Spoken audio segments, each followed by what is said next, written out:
মাশাআল্লাহ, আলহামদুলিল্লাহ। ড্রাগন ফুলটা এখনও ফুটে আছে, সকাল হইছে তারপর ফুটে আছে ফজরের পর তো। আর একটা ব্যাপার হচ্ছে, এই যে দেখা যাচ্ছে মৌমাছি ড্রাগন ফুলের ভিতরে এত পরিমাণ হইছে, মানে প্রত্যেকটা এর ভিতরেই এরকম মৌমাছি। এই যে মৌমাছির সাথে আছে একটা মাছিও আছে, আর মৌমাছি আছে। আর মৌমাছি থাকার কারণ হচ্ছে, আমি কিছুদিন আগে যখন গাছে প্রথম ড্রাগন ফুল আসছে, তখন আমি ড্রাগন ফুলের এই যে এই পাশ দিয়া মানে মানে এমনিতে পানির মতন দেখা গেছে।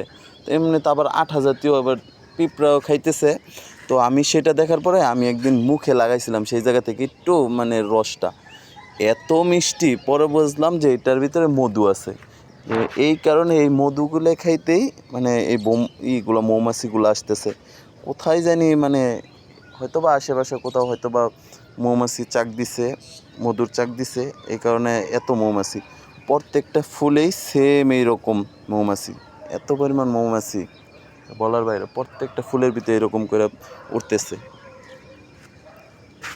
দেখতেই ভালো লাগে। মাশাআল্লাহ।